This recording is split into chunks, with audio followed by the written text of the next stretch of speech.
Bom, gente, não tem como dizer o prazer de receber nesta manhã o José Genuíno aqui na minha casa digitalmente. É uma pessoa que eu sempre acompanhei e mesmo não tendo contato pessoal com ele, eu sempre tive orgulho do Genuíno pela sua história, pela história que ele construiu.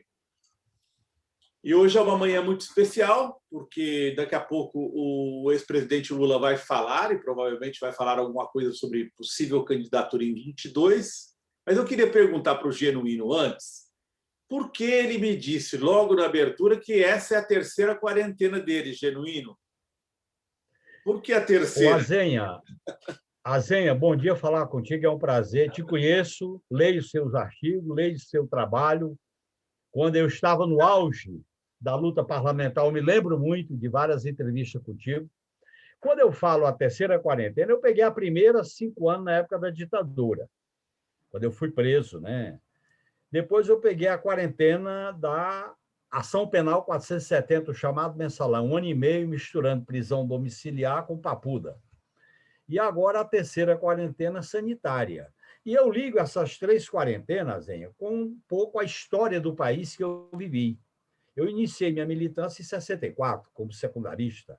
Vivi intensamente em 68. Vivi intensamente a resistência armada. Vivi o processo de redemocratização.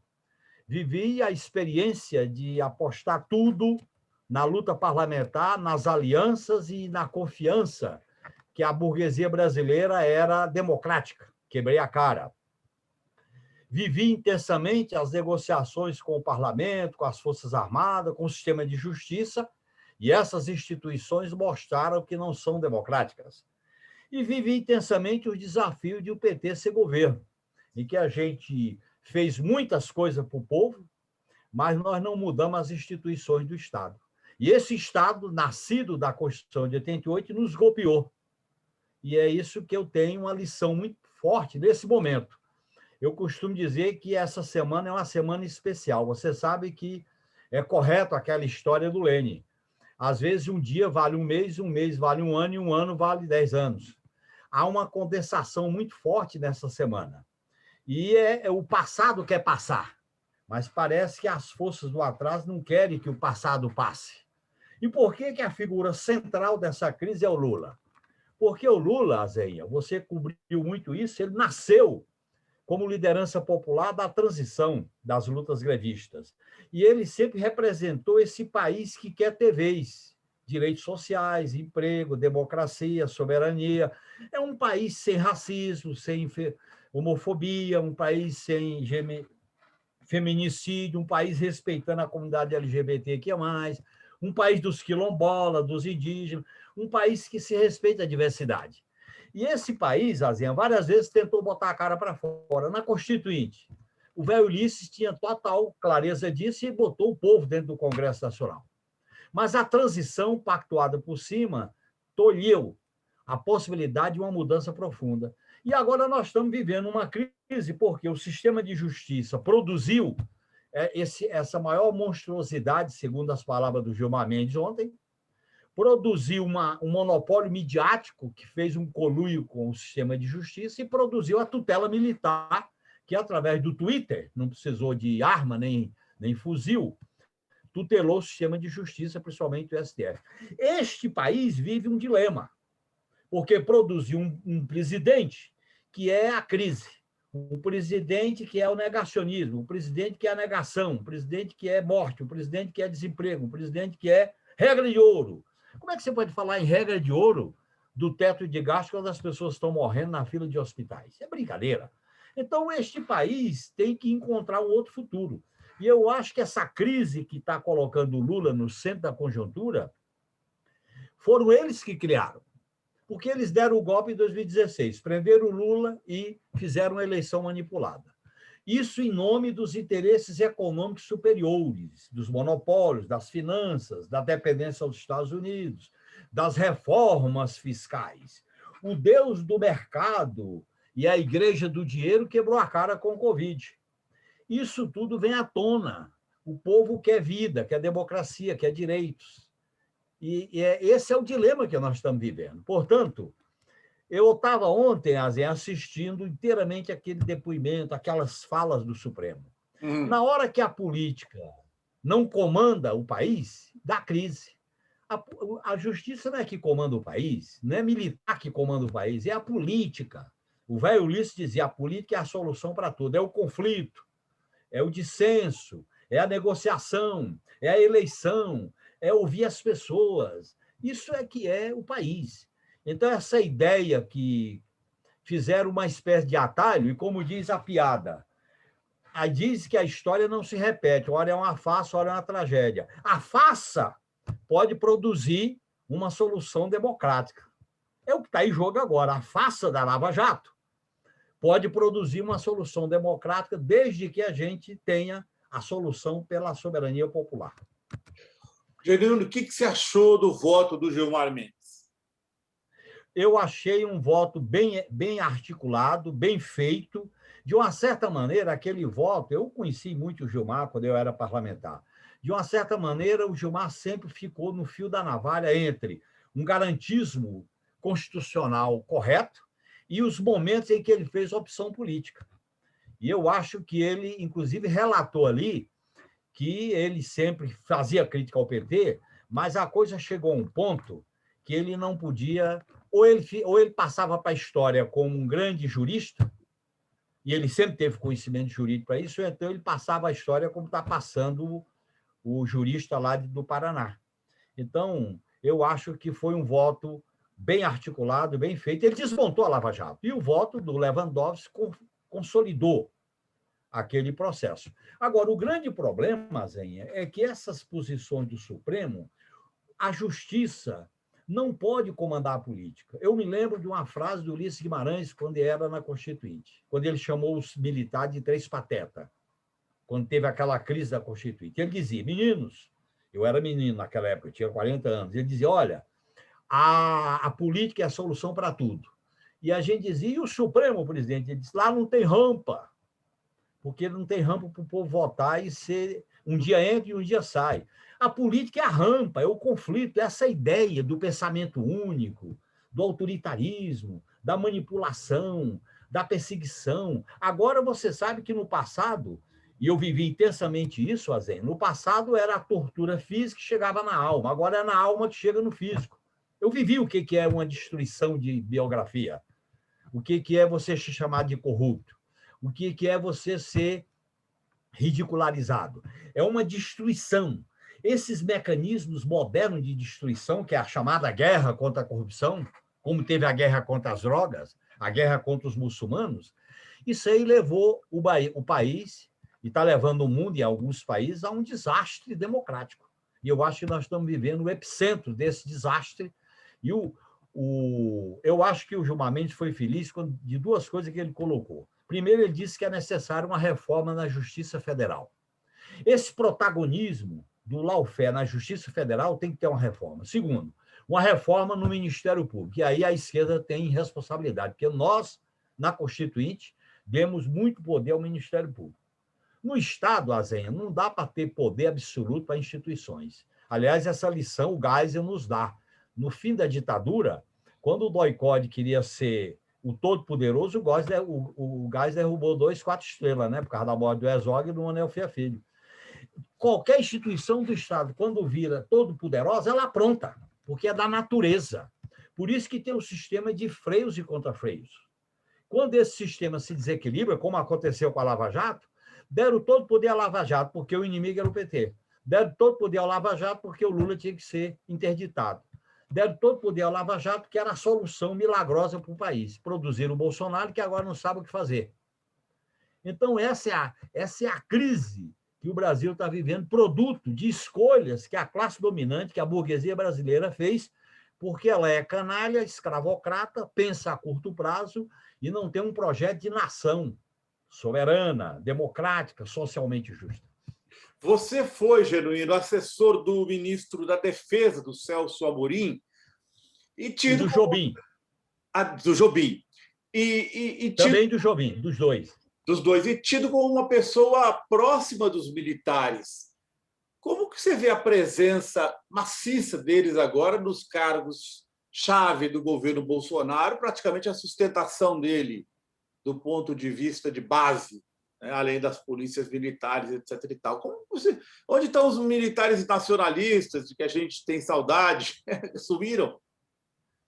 Sumiram, não existe mais. Ô, Azenha, eu digo para você que uma das grandes surpresas da minha vida foi essa. Aliás, eu acumulo 5 grandes surpresas da minha autoavaliação. Eu achava que a democracia era para valer no Brasil. E joguei tudo na Constituinte. Achava que a burguesia brasileira dava para negociar, e negociei com todos os segmentos. Eu era conhecido como negociador. Achava que as instituições do Ministério Público, Polícia Federal e Justiça eram instituições de Estado. Quebrei a cara. Achava que as Forças Armadas finalmente tinham feito justa conta com o passado. Quebrei a cara. E tive muita ilusão com a mídia. Porque na hora que eu comecei a aparecer na mídia, eu achei que o espaço da mídia era democrático, e não era. Então, essas 5 lições me doeram muito. E eu tiro a lição das Forças Armadas. E a lição principal é que as Forças Armadas, têm uma cultura autoritária de ser dona do Estado. Eles têm um monopólio do patriotismo. Eles acham que estão acima de todos, é tanto que tem uma justiça militar própria. E eles acham que eles é que representam a ordem. Por isso que na Constituição existe a lei e a ordem. Lei e ordem cabe tudo, da lei do inquilinato até a ordem capitalista monopolista. Portanto, qual foi o problema? É que a transição que nós vivemos não ajustou as contas com o passado ditatorial, diferente de outros países. Segundo, nós, quando governamos o Brasil, isso é uma autocrítica, nós não mudamos politicamente as Forças Armadas nem constitucionalmente. A comissão, na verdade, não podia surgir no primeiro mandato da Dilma, tinha que ser no primeiro mandato do Lula. E nós tínhamos que ter feito um impacto político com a sociedade, isto é, admite-se que há terrorismo e há um pedido de desculpa ao país. A gente ficou naquela contemporização.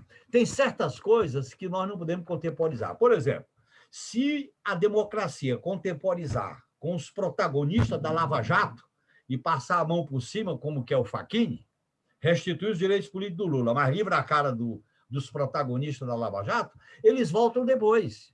É a mesma coisa. O que os militares fizeram?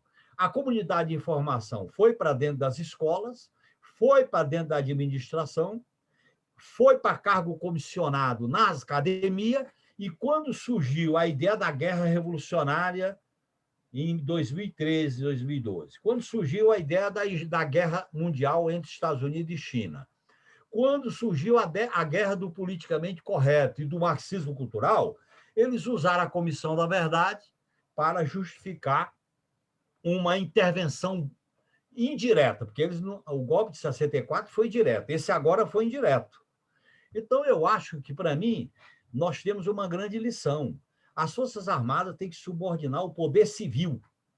Segundo, elas são fundamentais para a defesa nacional. Defesa nacional não tem nada a ver com o que eles estão fazendo. 11 mil milicos no governo, comandando o Ministério da Saúde.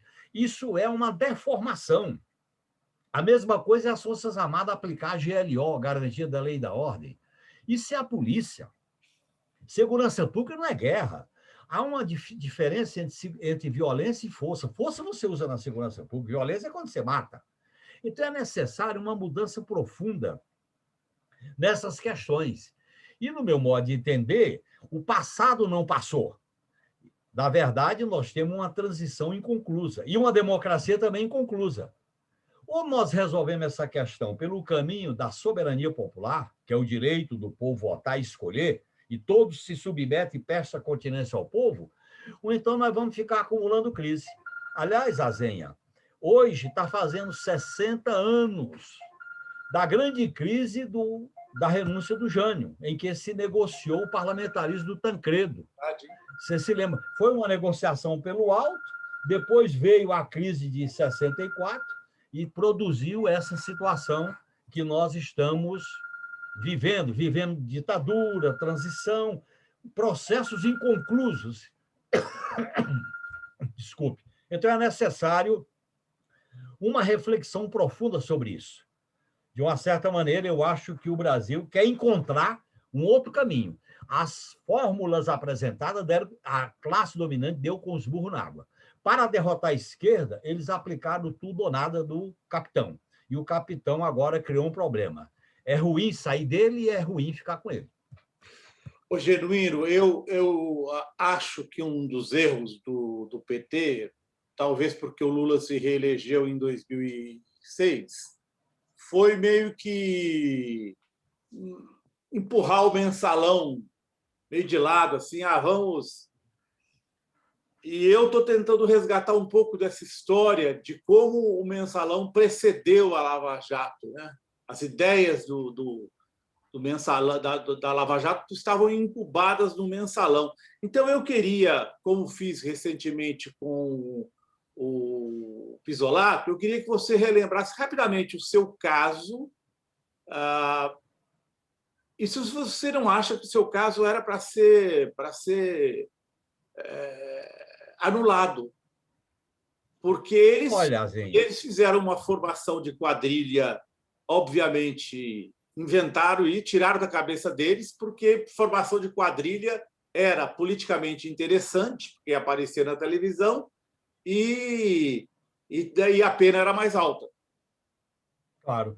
Olha bem, primeiro a quadrilha foi derrubada depois, você sabe, no próprio Supremo Tribunal Federal não se sustentou. Sim. Mas quando me condenaram era o seguinte, eu era presidente do PT, como é que o crime de quadrilha existe se um presidente do PT está no meio dela? Segundo, precisava de 4. Sem a minha presença não tinha 4. E qual era a realidade? Aliás, a realidade era o seguinte, qual é a minha relação com o mensalão? Eu era presidente do PT e fui avalista de 2 empréstimos. Um no Banco Rural e outro no BMG. Esses 2 empréstimos, o PT registrou na Justiça Eleitoral e pagou por decisão da Justiça. A Justiça obrigou o PT a pagar com correção monetária. O PT pagou. E nós apresentamos essa documentação ao relator, que eu prefiro não citar o nome. Aí ele disse que aquilo ali era um empréstimo fictício. Aí o PT fez para poder abrir as condições para depois pegar dinheiro dos bancos para financiar o mensalão. Nunca encontrou um deputado que recebesse mesada. Não encontrou com toda a quebra de sigilo. No meu caso, não tem uma testemunha que me reconhecesse. Eu nunca entrei em agência de banco rural, mas eu era presidente do PT. Por isso que eu disse, eu fui condenado pelo que eu era, não pelo que eu fiz. Mas aquilo ali, o que era? Era uma convicção do chamado domínio do fato. Sim. O Zé Disseu, chefe da Casa Civil, ex-presidente do PT, eu, presidente do PT, o tesoureiro. Então, ali formava-se, e aí botaram o Pisolato, porque e ele mostrou agora como o dinheiro da Visanet não tinha nada a ver com o PT nem com o governo, mas naquele momento era uma convicção. E o chamado direito penal do inimigo, que vem dos Estados Unidos, trazido pelo relator, fundamentou a teoria do domínio do fato, da convicção, do processo de julgamento através de um grande espetáculo, que foi periodicamente, dioturnamente coberto pela imprensa. E nós fomos condenados. E essa condenação, no caso da quadrilha, caiu. E olhem bem, como eu tinha 2 empréstimos assinados, o do Banco Rural estava no Supremo. O do BMG estava na Justiça Federal de Minas Gerais. Mineira. Bem, o que acontece? Era uma espécie de plano B. Se não desse certo no Supremo, tinha a de Minas Gerais. O de Minas Gerais foi prescrito e eles anularam a pena. E ficou só o do Rural. Veja bem a que ponto nós estamos. Agora, eu acho que o PT, você tem razão. Nós achamos que aquilo ali, o PT achou, não compreendeu a questão, foi uma porrada muito grande.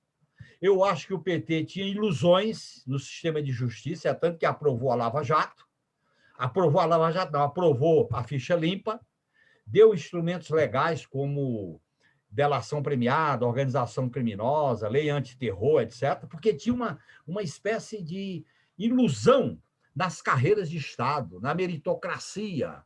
E eu acho que isso aí foi um veneno inoculado na serpente. Eu aprendi muito com isso. Eu sei o que foi isso. Aliás, eu costumo dizer, Azé, que a tortura na ditadura ela começa no físico e chega na alma. Essa tortura do lawfare começa na alma e chega no físico. Eu sofri uma pressão muito grande, eu tive um aneurisma da aorta, tive que fazer uma cirurgia delicada, inclusive eu estou com a quarentena reforçada porque eu tenho uma prótese da aorta em função daquele clima que a gente vivia naquele momento, e que você é taxado como inimigo. Aliás, eu conhecia muitos colegas de vocês, jornalistas, e eles diziam, ó, Genuíno, lamentavelmente, você é presidente do PT. Você não é mais aquela figura que é fonte, que brilha, que dá entrevista. Você é presidente do PT. Lamentavelmente, a ordem é atirar em você. E é aquele tipo de baradum-dum. Entra e fica explodindo com o tempo. Eu acho que o PT não compreendeu isso.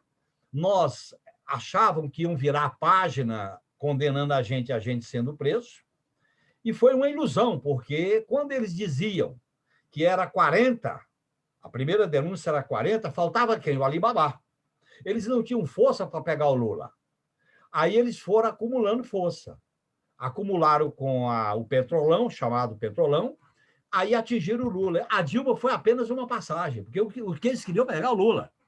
Porque eles diziam o seguinte, quando o Lula elegeu o Haddad contra o Serra, quando o Lula elegeu a Dilma, que nunca tinha disputado a eleição, quando o Lula sai com 87% de aprovação, eles disseram, contra esse cara, só mudando as regras do jogo. Nas regras da democracia liberal, ele ganha todas. Aí fizeram um golpe. E esse golpe atendia os mesmos interesses que vinha de 2005. E o fato do PT não ter feito uma luta política, não ter esclarecido, não ter feito uma disputa, colocou o PT na defensiva.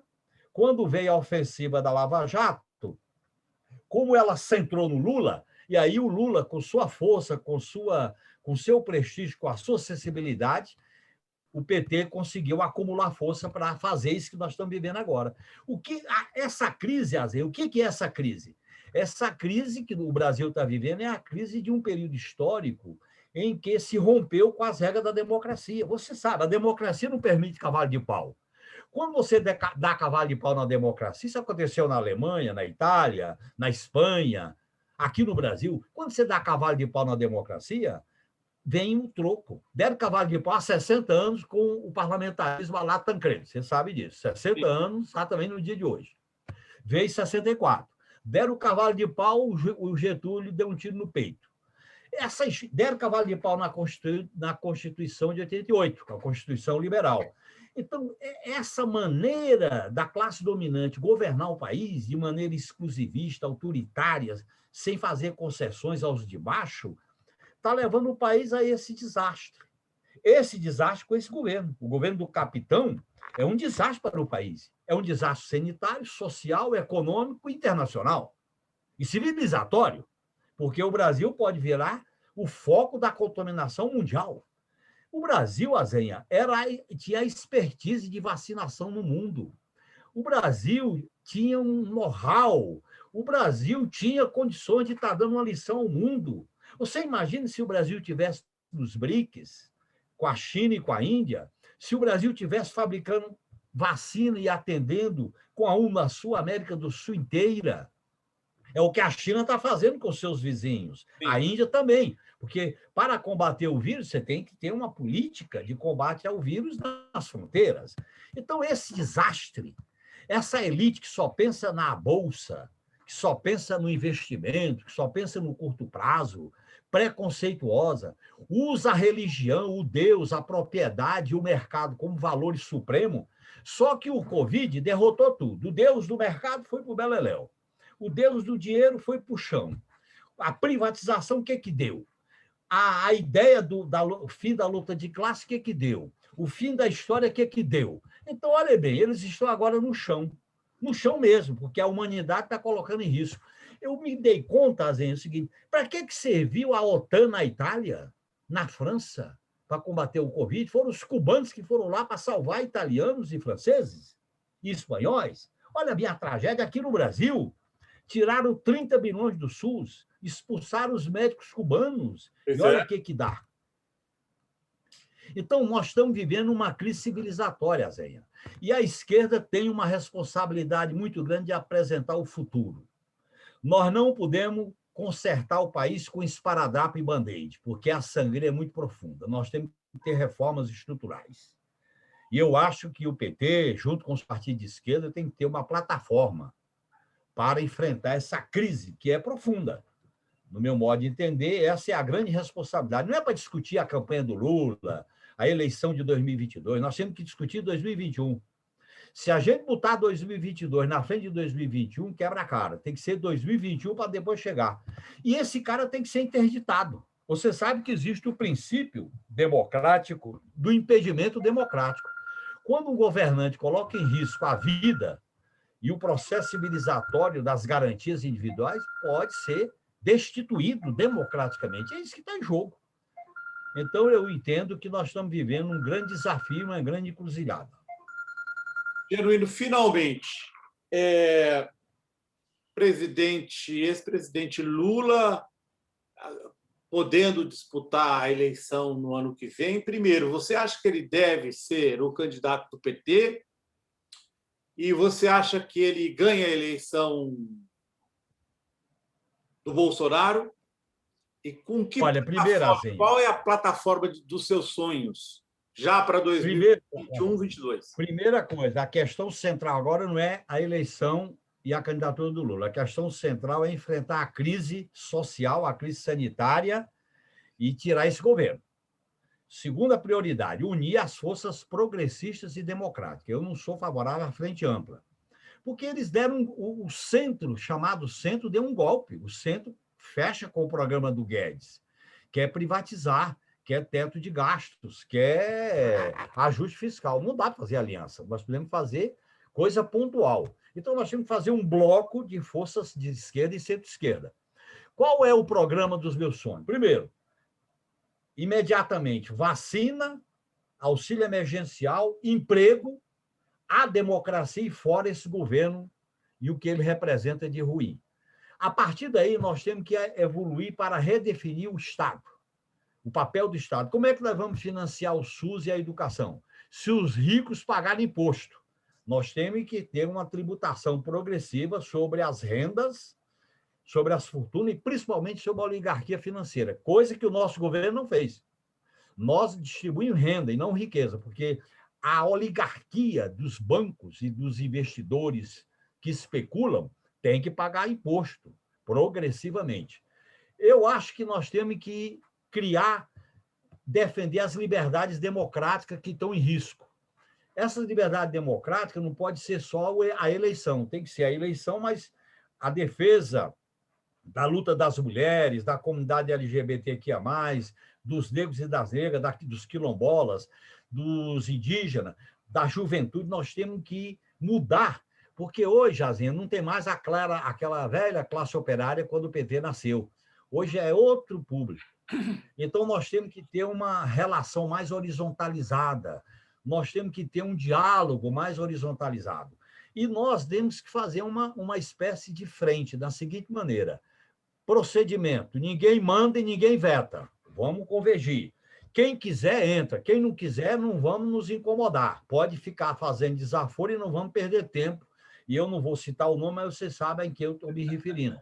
Então, eu acho que nós temos que ter muita maturidade para discutir o futuro do país. Agora, esse futuro, Azenha, passa também, no meu sonho, por uma crítica radical ao sistema capitalista, monopolista, financiarizado, que é responsável por essa crise. Eu, como militante socialista, eu me orgulho de dizer, eu sou socialista.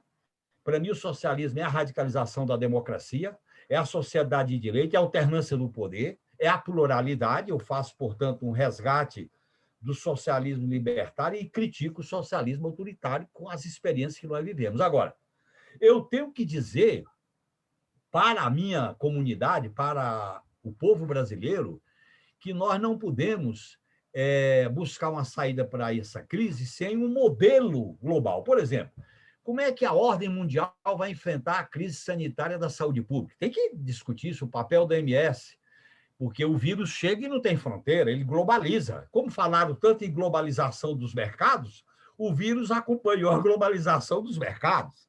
Esse é o problema. Então, eu acho que nós temos uma oportunidade de reelaborar o discurso mais avançado, um discurso que eu digo até que o PT tem que resgatar a rebeldia, o atrevimento, tem que resgatar o sentido da luta.